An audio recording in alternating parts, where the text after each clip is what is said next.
जरा सोचिए एक ऐसी जगह के बारे में जहां से सिर्फ भारत पर ही नहीं बल्कि दुनिया के एक बड़े हिस्से पर राज किया गया। एक ऐसी धरती जिसने दुनिया को शांति और अहिंसा का पाठ पढ़ाया। तो चलिए आज हम उसी भूमि बिहार की कहानी को थोड़ा और करीब से जानते हैं। एक ऐसी जगह जिसने इतिहास बनाया। तो एक सवाल से शुरू करते हैं। जब हम भारत के बड़े बड़े साम्राज्यों के बारे में सोचते हैं, जैसे मौर्य साम्राज्य या गुप्त साम्राज्य, तो इनकी शक्ति का केंद्र कहाँ था? कौन सी जगह थी वो जिसे प्राचीन भारत की राजधानी कहा जा सकता है? इसका जवाब है बिहार। लेकिन इसके शानदार इतिहास में गोता लगाने से पहले आइए एक नज़र डालते हैं कि आज का बिहार कैसा है। कुछ बुनियादी बातें जानना जरूरी है। तो देखिए, आज इसकी राजधानी पटना है, जिसे इतिहास में पाटलिपुत्र के नाम से जाना जाता था। यहाँ 10 करोड़ से भी ज्यादा लोग रहते हैं, जो इसे भारत के सबसे घनी आबादी वाले राज्यों में से एक बनाता है। और इसके दिल से होकर बहती है गंगा नदी, जो यहाँ की जिंदगी और संस्कृति की कह सकते हैं कि रीढ़ है। देखिए, बिहार की कहानी गंगा के इन उपजाऊ मैदानों के बिना एकदम अधूरी है। ये पूर्वी भारत में पड़ता है और यही वो जमीन थी, वो मिट्टी थी जिसने सदियों तक महान सभ्यताओं को पाला पोसा। यहीं की जबरदस्त खेतीबाड़ी ने उन बड़े बड़े शहरों और ताकतवर साम्राज्यों की नींव रखी थी। तो ये तो हुई भूगोल की बात। अब आते हैं उस चीज पर जो बिहार को सच में इतना खास बनाती है, और वो है इसका शानदार गौरवशाली इतिहास। बिहार के इतिहास को समझना है तो एक शब्द समझना होगा, मगध। ये प्राचीन भारत का वो शक्तिशाली राज्य था जहां से भारत के पहले महान साम्राज्यों का उदय हुआ। आज का बिहार असल में उसी ऐतिहासिक मगध की धरती पर बसा है।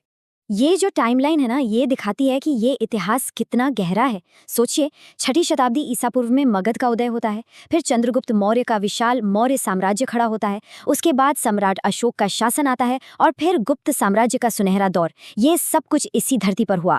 जरा इस बात के पैमाने को समझने की कोशिश कीजिए। मौर्य साम्राज्य का केंद्र बिहार में था, लेकिन इसका शासन अफगानिस्तान से लेकर बंगाल तक फैला था। ये वाकई में उस समय के सबसे बड़े और ताकतवर साम्राज्यों में से एक था। लेकिन बिहार सिर्फ राजनीति और ताकत का ही सेंटर नहीं था, ये ज्ञान और आध्यात्मिकता का भी एक बहुत बड़ा स्रोत था। यहीं बोधि वृक्ष के नीचे गौतम बुद्ध को ज्ञान मिला और भगवान महावीर ने निर्वाण प्राप्त किया, और यहीं से बौद्ध और जैन धर्म पूरी दुनिया में फैले। और ज्ञान की ये परंपरा 5वीं शताब्दी में और भी आगे बढ़ी। यहीं पर दुनिया के सबसे पुराने विश्वविद्यालयों में से एक महान नालंदा विश्वविद्यालय की स्थापना हुई। ये ज्ञान का एक ऐसा केंद्र था जहां चीन, तिब्बत, कोरिया, मतलब पूरे एशिया से विद्वान पढ़ने आते थे। तो ये तो था इतिहास, लेकिन क्या वो सब सिर्फ किताबों में रह गया है? नहीं, वो गौरवशाली अतीत आज भी बिहार की संस्कृति में झलकता है। चलिए देखते हैं कैसे।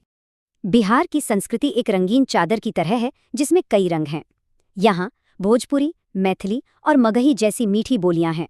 यहाँ प्रकृति की पूजा का महापर्व छठ मनाया जाता है, और यहीं से मधुबनी जैसी अद्भुत कला ने दुनिया भर में अपनी पहचान बनाई है।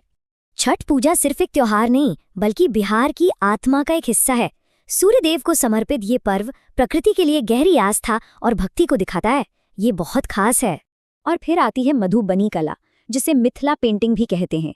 इसकी पहचान है इसकी बेहद बारीक ज्यामितीय डिजाइन और चटकीले रंग। ये कला मिथिला क्षेत्र की महिलाओं द्वारा पीढ़ी दर पीढ़ी संभाली गई है और आज भी जिंदा है। तो इस पूरी बातचीत से, इस पूरी यात्रा से हम बिहार के बारे में क्या समझ सकते हैं? चलिए कुछ मुख्य बातों को फिर से देखते हैं। संक्षेप में कहें तो बिहार की विरासत 3 मजबूत स्तंभों पर टिकी है। पहला, ये साम्राज्यों का पालना था जिसने भारत को इसके शुरुआती महान शासक दिए। दूसरा, ये ज्ञान की भूमि है जहां से बौद्ध और जैन धर्म जैसे वैश्विक धर्म निकले। और तीसरा, ये आज भी एक जीवंत संस्कृति का घर है जिसकी अपनी एक अलग अनूठी पहचान है। और अंत में यही सवाल उठता है कि जिस राज्य का अतीत इतना गौरवशाली रहा हो, उसका भविष्य कैसा होगा? ये एक ऐसा सवाल है जो सिर्फ बिहार ही नहीं बल्कि पूरे भारत को अपनी विरासत को समझने और भविष्य को आकार देने के लिए प्रेरित करता है। इस पर सोचना तो बनता है।